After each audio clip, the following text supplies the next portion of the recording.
home of the 3-piece combos pugilism company. Read BBS, Blackbird Sugar, bachelor's in boxing studies. Man, sometimes there's a fight this weekend. But other times, man, there's a fight this weekend. And this is one of them instances. There's a fight this weekend, y'all. Manny Pacquiao versus Adrien Broner. Senator of the Philippines, Manny Pacquiao. Chair of the Philippine Public Works Committee. Member of the Philippine House of Representatives from the Lone Legislative District of Serengeti. That Manny Pacquiao. But y'all didn't hear me. He's fighting Adrien the Problem Broner. AB. About billions. Floyd Mayweather Jr. The can man. Because anybody can get it. This damn Saturday, man, the 19th, MGM Grand, Lost Wages, Nevada, Showtime pay-per-view. Pound for pound, there's not 10 bigger boxing personalities pound for pound in the sport than Manny Pacquiao or Adrien Broner. So it's a pound for pound matchup of boxing personalities, if not a pound for pound top 10 fighters matchup, which obviously it isn't. Race, relevance, a rematch in Pacquiao's case, a rebirth in the case of Broner. Man, wow. This is one of them fights, y'all. I'm all over it. Every video, the all access, all the prediction podcasts and video, man, I'm all over this one. And the winner gets Mayweather. Pacquiao's made no secret of it. He wants Floyd. And Broner keeps saying, hey, I win this, I get $100 million. Well, who else is he going to get $100 million against but Floyd? So the writing is on the wall there. We're hearing the same stuff, man. You know, I'm not a hater of AB at all. I loved Broner initially, but every fight, it's the same story. Oh, he's dedicated himself 100%. He's motivated now. He's ready. He's focused. He didn't cut one corner this time. In all of his losses, we've heard that. Maybe not the Maidana loss, but since that fight, we've heard this the same. We've heard this over and over. He's dedicated. He's motivated. He's focused, man. If he just focused, man, AB, if he just focused, man, that's what that is. I will say Kevin Cunningham's a very good coach. And if nothing else, you're going to be in shape under his tutelage. Like, you're going to be in shape. He's also a ride or die type trainer. I like that too. And on that note, he's like, hey, take your 40-year-old ass back to the Senate. You know, he's telling Pacquiao that. He's riding and dying with his fighter. I love to see that. I love that rah-rah, that big brother, little brother type of chemistry between fighter and trainer. That's what's up, man. That's what's up.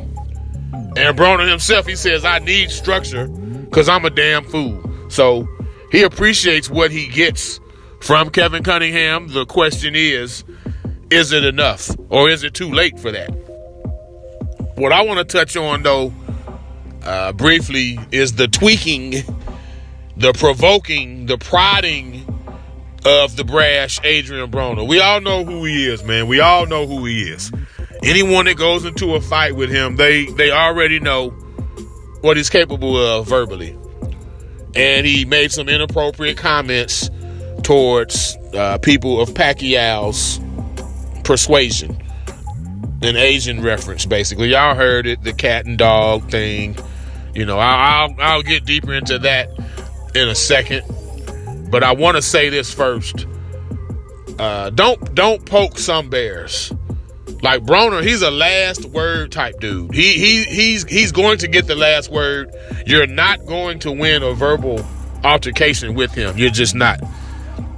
It's very similar to trying to have a Twitter beef with Donald Trump. Like he's gonna get the last word in. That's just, he's one of them dudes. He has to have the last word. I call them last word whores. Don't mean it in this case necessarily, but in a message board sense, I went back and forth with people that I called them, "You just a last word whore. You're going to get the last word." We know this about Broner. We know he's very loquacious, and he will say anything, and I mean anything. So let me get right into Freddie Roach. He's insinuating Broner's remark about his own Parkinson's, Freddie's Parkinson's, when he said, "Let's get shit shaken," is why he's been outspoken during the pre-fight. He's insinuating that. He hasn't said it, but he's insinuating it. Now, the way this was presented to Broner, so it was, I don't know, maybe the first, I think they had a three-city press tour. I think it was the final leg of that tour. And it was announced Freddie Roach would be there. And Broner said, "Oh, Roach gonna work your corner?" And then Manny was like, "Yeah, you scared?" So right then and there, Broner felt challenged. And then he responded, "No, I don't care. It is what it is. Let's get shit shaken. Let's get it shaken. Not the classiest thing he could have said, but it is what it is. On the flip side, Freddie Roach, he's always outspoken. He gets like a Parkinson's pass, for lack of a better term, because he's viewed as this frail, angelic boxing savant. And Freddie Roach, look, I've been around him. I've had no issues with him. He's been very accommodating. Not saying he's a bad guy at all, but I do know Freddie Roach don't mind speaking his opinion. And if he don't like you, he'll make it known, "I don't like that dude. I don't like that dude." Once upon a time, Freddie Roach, owner of Wildcard Gym in California, predominantly Hispanic, he personally nicknamed Manny Pacquiao the Mexican Assassin. This was in the days when Pac was wiping ass and whooping ass at 122 and 126, junior featherweight and featherweight. Freddie Roach nicknamed him the Mexican Assassin. Also, before Broner made his cat and sauteed dog comment, he was being razzed a little bit by some of Pacquiao's Filipino fans. I'm not justifying or absolving Broner's comments at all. They were unfortunate. I'm hoping he regrets them. They were abhorrent. That's not something that I would ever say. Like, I'm not going to say that to nobody, man. Like, that's some dude I'm fighting. I believe any level of racism is wrong. You can't complain about racism and be racist. So if any level of racism occurs, it's all bad, whether the dude is black or Asian, Hispanic, or even white. Like, you can't be racist against a white guy. It's all wrong. It's all wrong. Anyway, that being said, Pacquiao fought here in Dallas, where I live, twice. He fought Joshua Clottey here, and he fought Antonio Margarito here. I was there in a media capacity. I was privileged enough to be credentialed.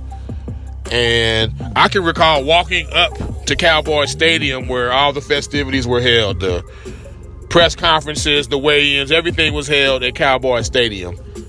And me just walking up as a media guy with no allegiance either way. Like, I didn't have a Pacquiao shirt nor a Clottey shirt on. Like, Filipino fans would start booing me. Boo! Boo! Clottey's gonna lose. And I'm thinking to myself, I'm thinking Manny's gonna win the fight. Like, I'm here as media, dude. I'm not even, like, y'all think I'm a Clottey fan? Like, so I say that to say this. I don't know if that type of vibe is what Adrien Broner felt.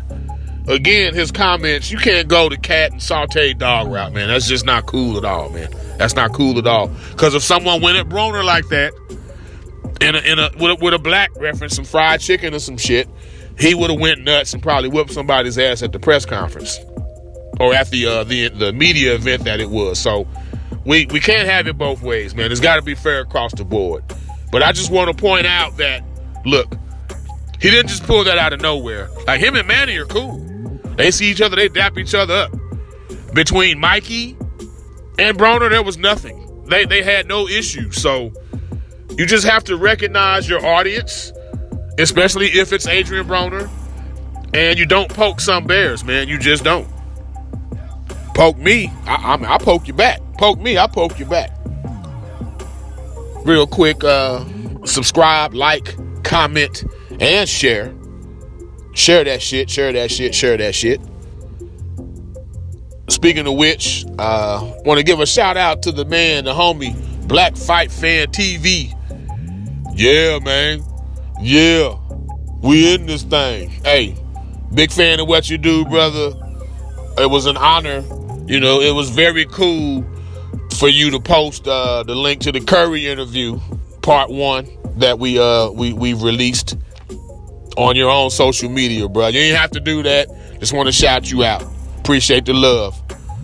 To the homie Tone Bangers, you've been riding with us for a minute, bro. I just want to let you know we see it, we appreciate it, and we're going to continue to love you for it, man. Appreciate you, Tone Bangers.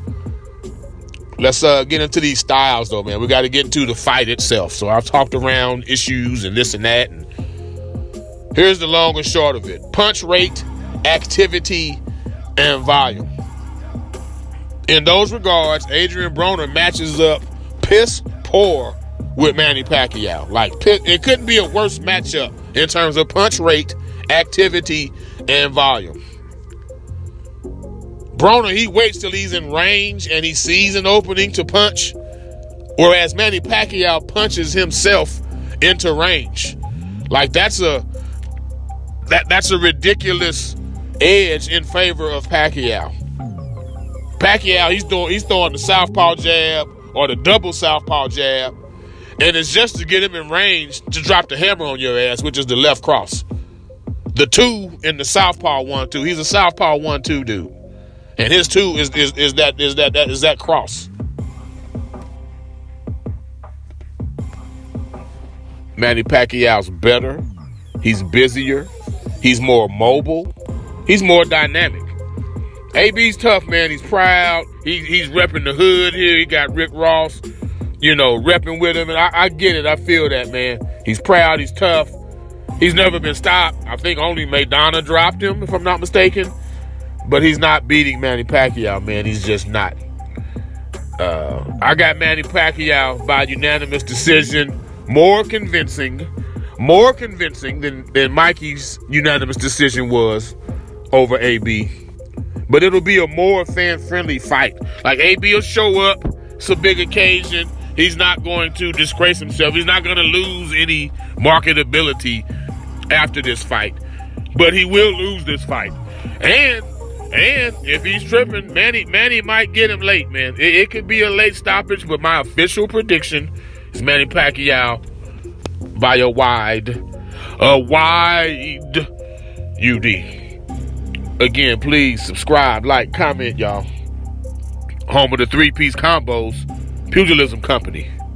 Read BBS. Blackbird Sugar, Bachelor's in Boxing Studies. When all is said and done, there's nothing left to say or do.